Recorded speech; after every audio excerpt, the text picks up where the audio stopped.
What's going on YouTube? Today we're taking a look at a pretty cool Shirogorov. This is the F95T Blade Show edition from Recon 1, I believe.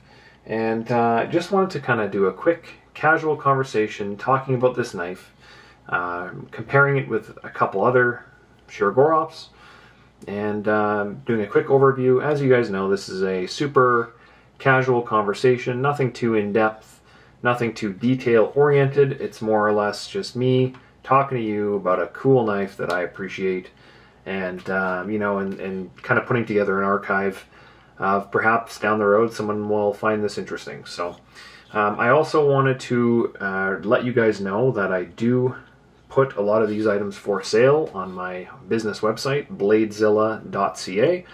It's come to my attention that people don't actually know that. So if you're looking for some of this stuff, go check out the website. By the time you watch it, it might be gone, obviously, but you know, throw it in the bookmarks tab and let me know if there's anything you guys are looking for. So let's get into this. The F95T Blade Show 2023 edition. Turtle from Shirogorov. Super cool blade. I personally think this thing looks really sharp and awesome. And if I didn't already have a turtle, this would be something that'd be high on the list of tracking down. It does have a few shortcomings to it for the price that I wish it had, but for the most part, it's a killer design. So the first and foremost thing that you'll notice on this guy is that it's gold. The other one's silver, or a stonewash, or gray, or something. That's kind of the main thing that differentiates this from a standard F95T, is that it's got a gold anodized finish to it, and that it comes with this bead. That's pretty much it. Most times you'd see on the F95 special editions, you'd get a different blade material, because M390 is standard. However, in this case, that is not what they're doing. They're just doing a standard M390 blade. So, and it's priced accordingly. When they did these at Blade Show, I believe they were either $1,300 or $1,350 US. So, you know, on the secondary market, I've seen them going for currently right around $1,500 or so, maybe $1,400. Not a huge demand for them, but as time does go on, I can see these guys gaining a little popularity because A, the price is relatively low compared to special editions, and B, it looks super cool. So, you know, I'll do my usual process here. To start things off, we will measure the knife, if I can find my measuring tape, which I probably can't this second. There we go. It's a standard 95mm blade, but in case they've decided to change it for the show, it's always good to kind of show that. So 4-inch, it's pretty standard. And then just under 9 overall length, 8 3/4, I'd say, plus the bead, depending on how you're looking at it, which is super standard. And you know what, there's absolutely nothing wrong with the carryability of this. People think that it's a 4-inch blade, it's big, it's heavy, it's carryable, or it's too big, it's not carryable. No, put this in your hand and you'll see very quickly why this particular knife, the F95T, is probably my favorite Shirogorov. Just in the milling, the design, the detail work, it's up there. Centering, obviously, is, you know what, it's a Shirogorov, guys. It's spot on, and everything they do tends to be absolutely spot on. So, there's your size. Now, if we compare it with some other Shirogorov models, well, the main thing that I would want to compare it with is a standard turtle. And I've done videos on the F95T. If that is something that you guys want to look at, just search it on my channel, or it's probably in the Shiro playlist. Super common. But this is the one that you'll want to see and compare it with, is a standard Shirogorov turtle. It has all the same features, all the same creature comforts and design and everything, other than it is gold. Okay, so there's your big overview. And if you want to determine whether or not it's worth the extra money for the bead, I think it's cool. I don't know if this bead itself is special. Obviously the anodizing matches the color, which is cool. I don't know if this is something you can't get elsewhere. I'm assuming it's matched, so you can't get it, because I've seen a few people buy this knife just for that gold bead. So, pretty cool. I'm assuming you'd want to keep it as a set, but anyway, that is for another conversation. Let's take a look here. Let's do a couple comparisons size-wise. We will do, as always, the Sebenza Large. Now this particular one is a Thunderbird gear. So there's your large Sebenza for size. And because we're feeling a Sebenza mood, there's your small Sebenza. And I like to kind of try to line up the pivots the best I can to show size. The Koenig is gone. That guy was out the door. We could probably start comparing it to some other Shirogorovs. We'll grab a nice, beautiful Neon Zero with that Walter Randolph kind of cuts to it. We will grab the Neon NL. And it actually just came to my attention. I didn't know this. Fun fact on the Neon NL versus the Zero. I believe they have two different blade lengths. Not by much, but I think around 2 mils they have different blade lengths, and it has to do with this backspacer. So fun fact on that. So there's your Neon NL, there's your Neon Zero. If we compare into the other lineup with Shirogorov, there's your F95, cool, cool knife, that's your NL. We have your Quantums, there's your Monkey Edge Frag Quantum.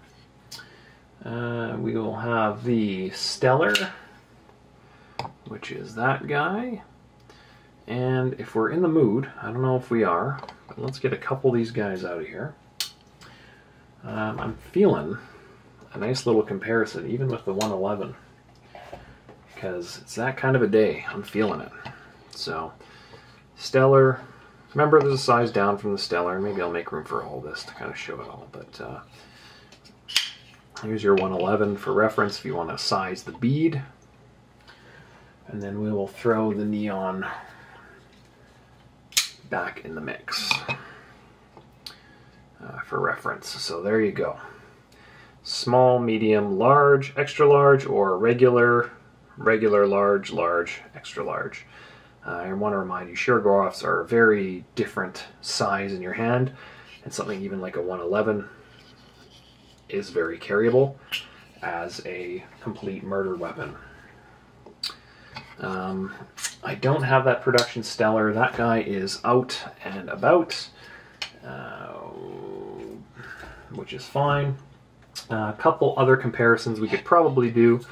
You've probably seen this guy. I don't know if you've seen it on the channel yet. That's a Custom Division Hattie. And we also have a Custom Division F95 for comparison, if you want to check those guys out. Very similar knives. The turtle's a little bit thinner. And in other Shirogorov world, we could probably do an RQ36. Super cool, an amazing knife, if you wanted to see that. And why not we do this one as well. A Rock, Russian Overkill, full tie as well. A little thinner than the RQ36, but different feel to it as well. So there's, I think, a pretty good comparison to the Shirogorov lineup, but in my opinion, the main one would be the standard turtle, and that's what everyone's going to probably compare it with from a side-by-side perspective to kind of see what they both look like, what they both do, good, bad, ugly, etc. But I'm always very cognizant of the lighting in here to kind of show you, because I notice the gold really the camera's freaking out with the gold. It's trying to like make it look really warm for some reason. You can see the reflecting and the camera ISO is changing. Sorry about that. It's kind of annoying, but that should give you at least an idea of the difference in color. And you know, it's not this super yellow. It's more of a gold color. Looks really sharp. comparing the two side by side anyway. That's probably what I would want to see when we're talking Shirogorovs. So, what is so cool about this one? Well, I don't know the number, but I'm guessing there's probably 50 or less. I don't know if they've done as many as 100, but I would assume that there's 50 of these for a show. For a show piece. That would probably be what I would think. M390 blade, which is tried true, just about as good as it gets in a lot of aspects. There's absolutely nothing wrong with it. Blade shape stays true to the normalcy that is the F95T. Beautiful ergonomics. It fits in your hand. Fits in my hand like no tomorrow. This is my favorite. Jimping's spot on. Nice beautiful swage on the top here. Gorgeous, gorgeous knife.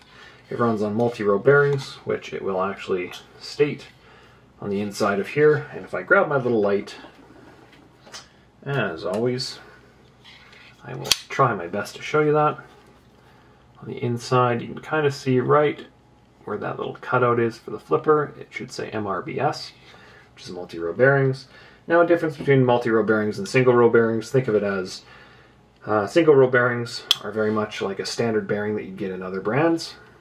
Multi-row bearings are that same kind of style, but think of bearings in a track of like a pinwheel in a circle. So super, super easy and super, super cool. It's obviously a flipper design. Nice, excellent kind of light switch to it. And then, as I mentioned, there's this nice cutout for your finger to fall in right there. So when you push it down, it's just natural and so easy and comfortable. And you should hopefully see that, right? So push down, bloop, nice and smoothed edges. Just a beautiful blade. Very ergonomically satisfying. Now on the actual lock bar, which is pretty normal, we have a lock bar metal insert. And remember, that's not just for show. You can actually tune the material that steel is and do a lot of work in between the titanium frame and the M390 blade to prevent lock stick. Yes, it's replaceable. Yes, it's cool. And that's certainly a selling feature to some. But for others, you get a ultra smooth lock bar. Easy engagement, smooth, unlock. It's just perfect. Now, all other aspects of the F95T certainly do remain, and you can see the beautiful milling all over this thing to make that tortoise pattern, which is what the T stands for, tortoise or tortoise or something. You can kind of get that. The clip is absolutely money. You can kind of see there all this extra milling that they've done. It's just, I don't think anybody's doing this level of detail on a production knife, honestly. Not done this well, anyway. It's just fantastic. Now, one thing that they've also done is put that Shiro logo on the corner here, which I think looks awesome, and I like that they're going away from putting it on the blade. It wouldn't bother me if they got rid of M390 on the blade and put that elsewhere, like maybe back here or something. Kind of hidden it a little bit to kind of make it a little more attractive, but it's my opinion. Super smooth. The multi-row bearings are just some of the best in the business. And I'll give you some sound here. Hopefully the mic can pick some of this stuff up.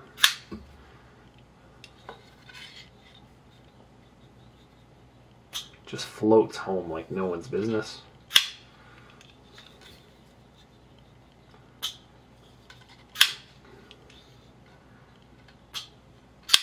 Oh, just sounds incredible. Absolutely incredible. Detent's super nice. It's like you can't really fail this thing at all. On the lock bar, you can see it's all beveled on the inside, both sides, and I believe it's raised, so you can kind of see looking down the knife this direction, you can kind of see it's raised a little bit, and it's just so natural and smooth.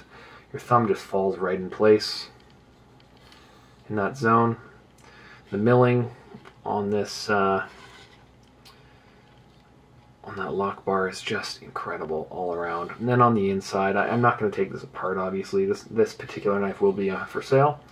But on the inside, it is all hollowed out and milled and lightened up to save weight. Because it's not a very heavy knife. I think we're right around 5 ounces maybe with the bead. So it's certainly not bad. You know, the milled pockets on the inside of the handle just, they really make it feel well balanced. And I'll actually show you there. There you go. So it's balanced right on where you would hold the handle, which is awesome. Absolutely no complaints from this one. I think whoever finds this knife attractive is in for a real treat, because the camera, I'm looking at the camera right now, it looks for some reason a lot more yellow than what it actually is. So maybe it's my lighting, but it's very gold and very attractive. And one of the things that the camera is not picking up on is how that gold in the scales is actually kind of hidden in the stonewash here. And at certain angles, it pops right out of the darkened turtle stonewash area. I think that's super cool. Maybe I'll just zoom in to try to show that. But if the camera wants to. So you can kind of see the light, how it's reflecting around on the actual shell parts. Beautiful. I wish the color stayed right around that. But very unique. And then the bead itself, like I was telling earlier, I don't know if this is a custom, special, fancy, whatever, but you know, looks solid. Has the logo on there. I've got no complaints. Absolutely no complaints with this blade. This knife, it is smooth as silk, drop shutty, but not dangerous.